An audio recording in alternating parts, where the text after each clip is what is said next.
Hello, welcome. It's Wayne from the Retro Robbins Show. Just a quick update. I know I haven't been done in a couple of videos in a couple of weeks, but I've had a few things I've had to get done. Obviously in preparation for giving my old man a good send-off. That's the main thing.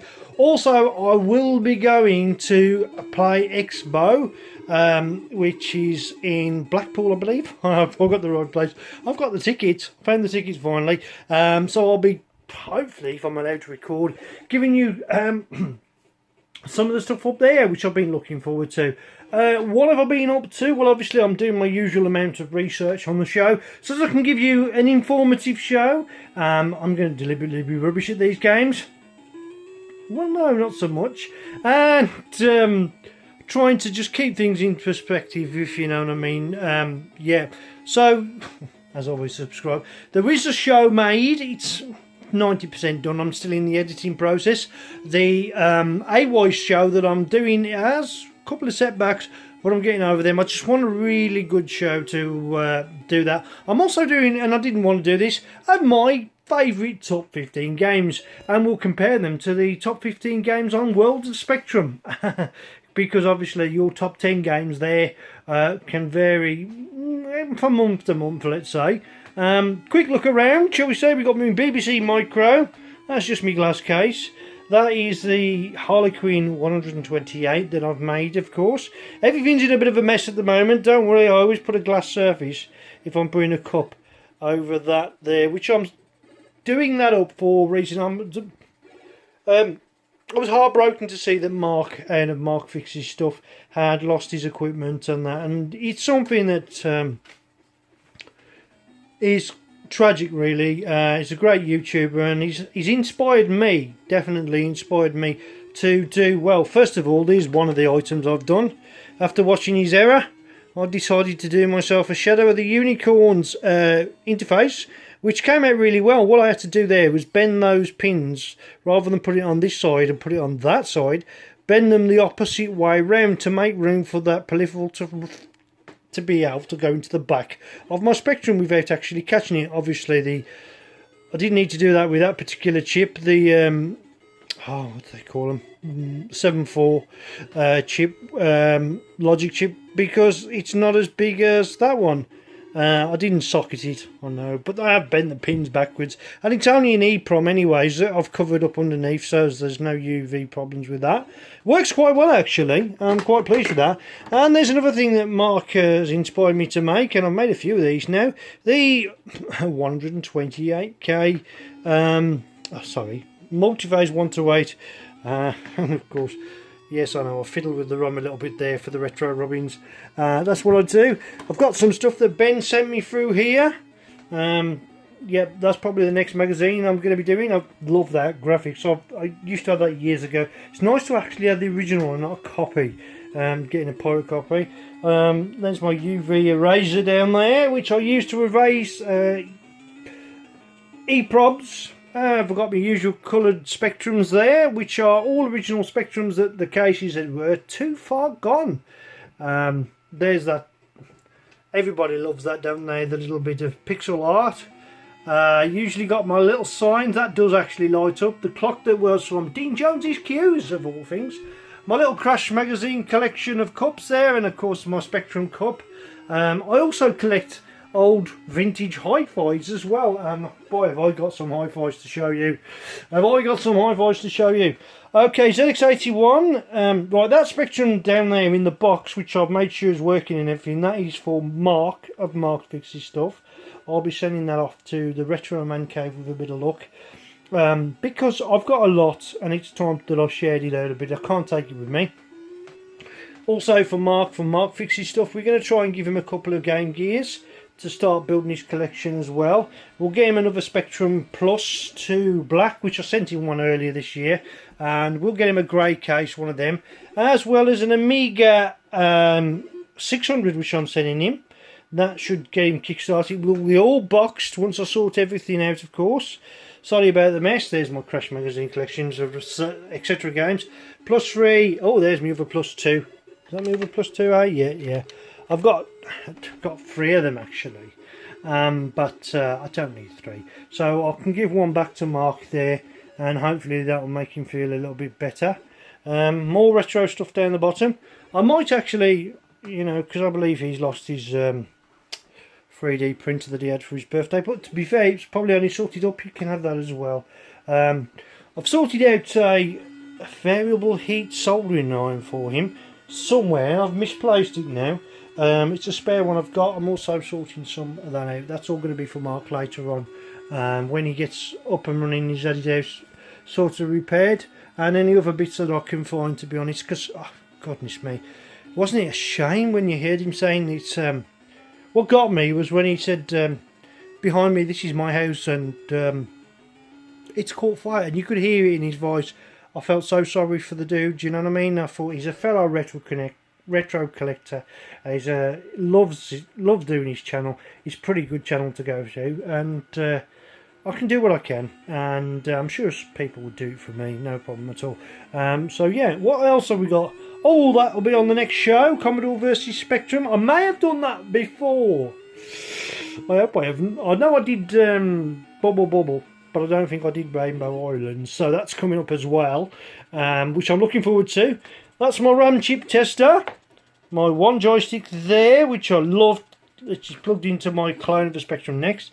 Have you seen how I've done the hole so I can get access to the SD card for the Raspberry Pi inside, as well as my own? That's from Diordi. I've got one of those, Arcada.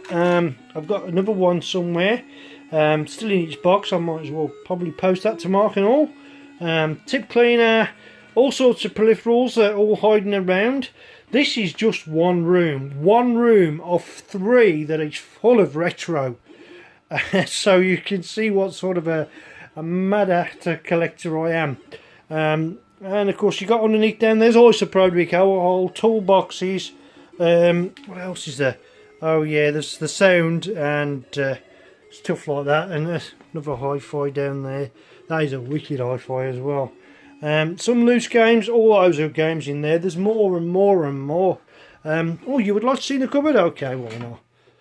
Yeah, more Spectrum stuff in those drawers, and they're a bit awkward for me to open, so I'm not going to. Full of Spectrum stuff. All those drawers full of Spectrum stuff. That entire cupboard full of Spectrum stuff. Oh, surprise, more Spectrum stuff. Original CRT. 2 grey ones. One's going to Mark. That's another thing I'm going to donate. Original boom box at the back there. So you can imagine. Oh yeah, I've got a few discs there for the Amiga.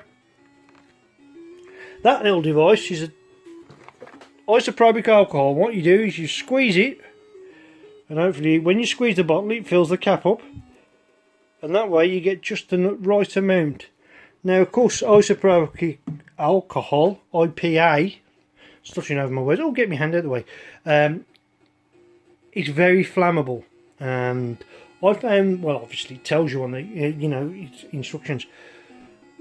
I knocked some on the floor down there, believe it or not, right? Just a little drop, just a cap load, right? And as I did it, I knocked something which created a spark, and boom, it was up on fire. Fortunately, it didn't do any damage to the floor, which I have got fireproof coated on, but it just burned quite high and quite quickly because it evaporates, and the fumes can be quite, just like petrol, you know, you can get anywhere near the fumes, they can be, quite, they can set off the spark. We've got another Spectrum up here which is under repair at the moment. It's extensive repair because I've had to socket all of those. That's a lot, an awful lot, and it's still not working, but that I want to get right. But probably these sort of things can be done. That's another big 3D printer and a fan. Part of my fan club. I don't clip fans. I've got one there, one there, because when you're doing a lot of soldering, the last thing you want is the fumes from the solder and choking you to death. So that's why there's a big window with 2 curtains, and that's not a good idea to have a net curtain behind there. So close to my solder station, which is a little bit further away than it actually looks. So yeah, that's all pretty good stuff. And everybody that I support, of course, is the Centre for Computer History, Retro Man Cave, Mark Fix's Stuff, Nostalgia Nerd, and of course oh, I forgot her name. never mind. Date, and there are more shows on the way from the Retro Robin Show. So, as always, if you like what you see, please remember to like, subscribe and share. And the next show should be great. Unfortunately, I'm going away this weekend, and then it's all about my dad's funeral, and then I'm back on it. And we'll get back to trying to get a weekly show put together for you for a little bit of light entertainment, a bit of nostalgia, and hopefully we'll find 1 or 2 games that are forgotten about, and maybe you'll have fun with those. Of course, I do love the ZX HD. Yes, that one device can power all 3 displays. And the way it does it, right, because you've got the ZX HD giving that output there. That's from Ben. Brilliant chat. Thank you, Ben. You then got the compositive output there. And, of course, you've got a SCAR output, which I can get running on the third TV. So, yeah, the Harlequin 2D, you can run 3 different signals, and it runs it quite smooth off. Well, 2 by right, but with the ZX HD it makes it 3. And the good thing with the ZX HD, of course, it is ULA Plus. So you can run the game that's ULA Plus. I might show you actually, haven't I? Shall I show you a game that runs on ULA Plus? You get to see the ULA Plus version, and then you get to see the let's just reset that. You have to that's it first.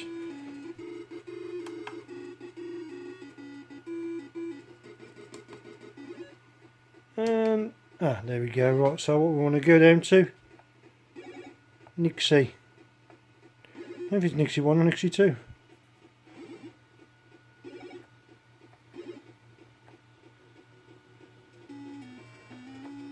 Wrong one. Should we have a look at another try? Let's try again.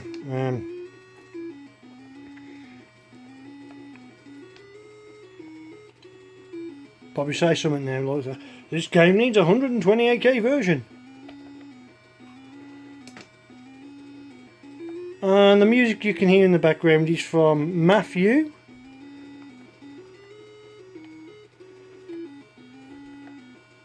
No, can't be bothered. I'll show you, because you can actually see the ULA Plus version to the normal version, and it's just all flashy and that. So you know, but you get the general idea, don't you? And that is indeed my drink, which I'm drinking right now. It's a pretty big cup, this one. It's a pretty big cup. It's actually a soup cup, but I think if I'm going to pour myself some pop, I might as well pour myself some proper pop. If you love a bit of 8-bit, well I do, but I also love a bit of Pepsi Max. Keeps me refreshed, doesn't it? So I love Nixie. One of my favourite games, that is. I'm going to do a top 10 list of my favourite games. I've already mentioned that, haven't I? I'm doing, though that's what I call AY music. That's the name of the show I was looking for. And Pick of the Bleepers. Pick of the Bleepers. It's bleeper music for the Spectrum, basically. The top 20 of those. And, of course, the top 20 of the AY sounds. Which I'm still waiting on 1 or 2 things to complete that with. First of all, I've got Richard Hollins. He's helping me with that, I believe. He's going to send me some stuff for I'm not 100% with what we said. I forgot. I know he's sent me loads of great bleeper sounds, and I do enjoy listening to some of his albums, to be fair, because when you're soldering up, they're sort of from technology of the past, but they sound futuristic, which I've probably mentioned before. And it's great when I'm doing a bit of soldering work, especially when I'm soldering loads of the keyboards, which I've got loads. For Pete from ZX Renew, everyone's getting a shout out today, who sent these for me to do. I've got another 10. I've made a small start on them. I'll put the micro switches on first on this one, because we've got new micro switches to go with these ones.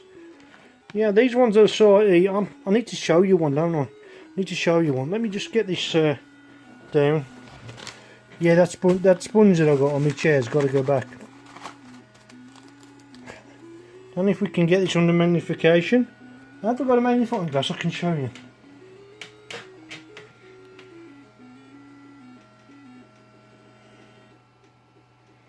Right, the reason why these are new, this is not working too well, is because,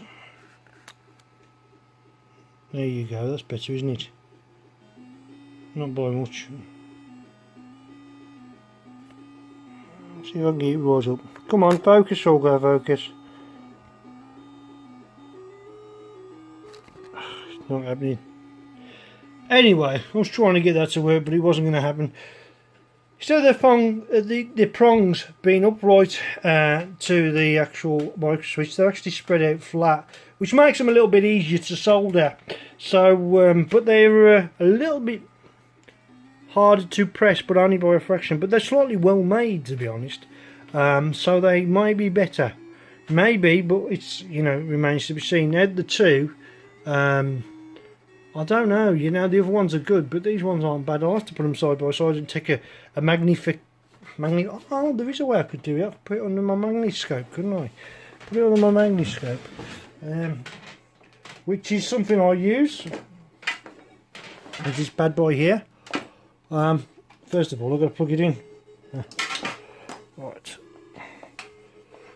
Just bear with me a second while I do some more dodgy Retro Robbins camera work.